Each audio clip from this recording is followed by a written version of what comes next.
સુરતના ડોમસ વિસ્તારના જાણામાના ઉદ્યોગપતિ દીપક ઇજારદારે કેન્દ્રીય જળશક્તિ મંત્રી સી.આર. પાટીલને તેમના જન્મદિવસના અવસરે શુભેચ્છાઓ પાઠવી હતી. આ પ્રસંગે તેમણે તેમની સાથે રૂબરૂ મુલાકાત કરીને તેમનું સન્માન પણ કર્યું હતું. સુરત નજીકના ડુમસ વિસ્તારના ઉદ્યોગપતિ દીપક ઇજારદારે કેન્દ્રીય જળશક્તિ મંત્રી સી.આર. પાટીલના તેમના જન્મદિવસના અવસરે શુભેચ્છાઓ પાઠવી હતી. આ પ્રસંગે તેમણે તેમની સાથે રૂબરૂ મુલાકાત કરીને તેમનું સન્માન પણ કર્યું હતું. દીપક ઇજારદારે જણાવ્યું હતું કે સી.આર. પાટીલની રાજકીય કારકિર્દી પ્રેરણાદાયી રહી છે. તેમણે સંગઠન તથા જન સેવાઓમાં મહત્વપૂર્ણ યોગદાન આપ્યું છે. તેમણે જણાવ્યું કે પાટીલના નેતૃત્વ હેઠળ ઘણા વિકાસ કાર્યોએ ગતિ પકડી છે. જન્મદિવસના નિમિત્તે કરવામાં આવેલી આ મુલાકાત દરમિયાન દીપક ઇજારદારે પાટીલને આવનારા સમયમાં વધુ સારા અને જનહિતના કામો કરે તેવી શુભેચ્છાઓ પાઠવી હતી. અને તેમણે વધુમાં જણાવ્યું કે ભારતીય જનતા પાર્ટી માટે સી.આર. પાટીલે એક મજબૂત આધારસ્તંભ પણ ગણાય છે અને તેમણે ઘણા બધા વિકાસ કાર્યો કર્યા છે અને તેમના માર્ગદર્શન હેઠળ પાર્ટી સતત મજબૂત બની રહી છે. ભારતીય જનતા પાર્ટીમાં આવા આધાર સ્તંભની સખત જરૂર છે. આ પ્રસંગે તેમના સન્માન સમારોહમાં શુભેચ્છા પાઠવી હતી અને તેમને દીર્ઘાયુષ્ય અને સફળતાની કામના પણ વ્યક્ત કરવામાં આવી હતી. સી.આર. પાટીલ સાહેબ એક એવી હસ્તી છે. તમે ફિનિક્સ પંખી જોયું છે? ફિનિક્સ પંખીનો ઇતિહાસ એવો છે કે ઘણી વખત એ બીજા પક્ષીઓથી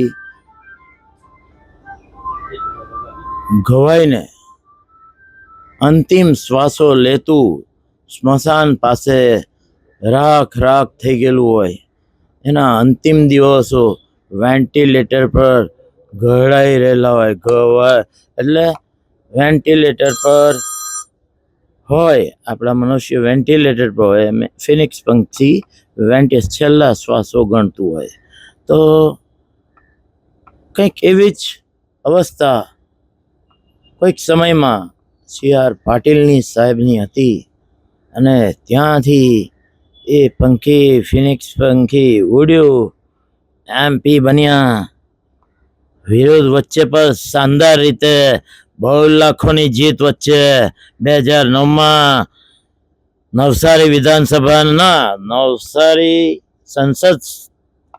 સંસદ ક્ષેત્રના સંસદ મત વિસ્તારના એ સંસદ સભ્ય બન્યા અને ત્યારથી એ ફિનિક્સ પંખી કદી પાછું પડ્યું નથી.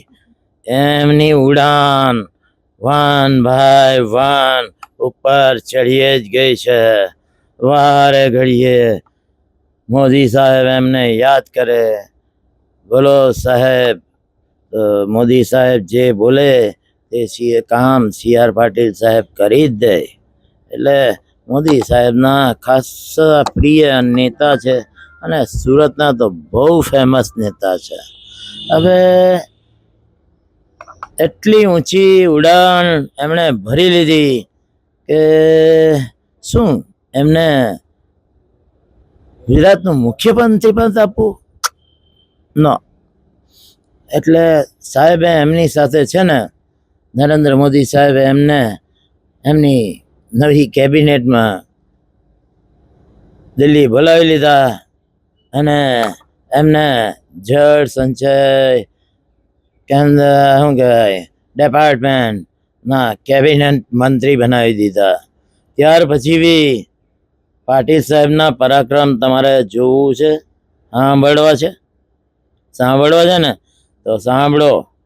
બિહારની ચૂંટણી આવી ગઈ, નીતિશ કુમાર સાથે કોલેબોરેશન હતું ભાજપનું. એમને બિહારના ચૂંટણીના સહપ્રભારી નરેન્દ્ર મોદીએ બનાવ્યા અને પાટીલ સાહેબે કરીને બતાવ્યું. બિહારમાં લાલુ પ્રસાદ યાદવનો યાદવ સ્થાળી ચાલીની ઢાંગ ઢટોરા થઈ ગયા, સમજ્યા? એટલે છે ને ત્યાં તો સાહેબ તે વચ્ચે શું થયું ખબર છે?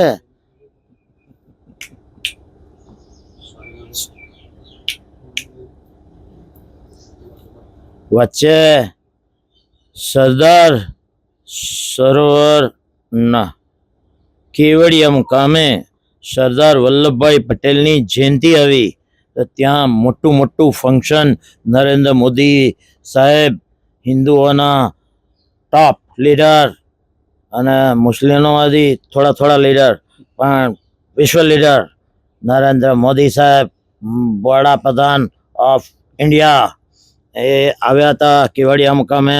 અને એમની હાથે અમિત શાહ સાહેબ, મારું જ્ઞાન બરાબર પહોંચે છે, એ આવ્યા હતા પોતાના ફ્લાઇટો કે હેલિકોપ્ટર લઈને, અને ત્યાં મોટું ફંક્શન કર્યું. અમિત શાહ સાહેબે ગૃહ રાજ્યમંત્રીની એના કેબિનેટ મિનિસ્ટર, મને રાજકારણ સમજ નહીં પડતું, એટલે છે ને ત્યાં બેઉ આવ્યા.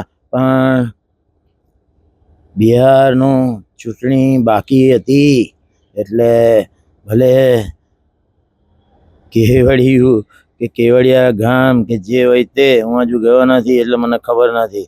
તો તે સંજોગોમાં ત્યાં સી.આર. પાટીલ સાહેબ આવવાની વકી હતી, પણ ના આવ્યા. એમને જે જવાબદારી આપેલી તે એમણે 100% પૂર્ણ કરીને બિહારની ચૂંટણીમાં ભાજપ યુતિને જીતીને બતાવ્યું. હવે વાત સાંભળો. જળ સંચય વિભાગના મંત્રી તરીકે તમે સાંભળ્યું ને ગુજરાતની વાર્તા, તો પછી બેક લઈ જાઉં છું તમને.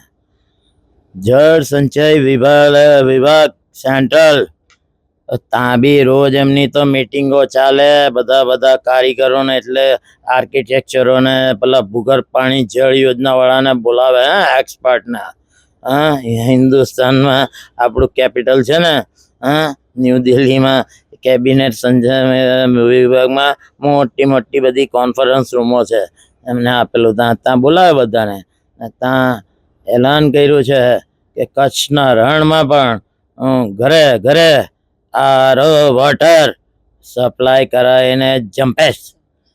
ગુજરાત ભાજપમાં શું કર્યું છે હમણાં ખબર છે? નહીં ખબર ને? જ્યારે ભાજપ પ્રદેશ પ્રમુખ, ગુજરાત ભાજપ પ્રદેશ પ્રમુખ, એ પેલા કોણ હતા બોલો? નહીં ખબર ને? હું કહું, એ પેલા પુરુષોત્તમ રૂપાલા સાહેબ હતા, પણ એમની પૂપડી એટલી વાગેલી નહીં. હું કોઈના તો જ્યારે ભાજપના ગુજરાત પ્રદેશ પ્રમુખે અમારા સી.આર. પાટીલ સાહેબ બિરાજા, તો એમણે તો દોડ કરી મૂકી.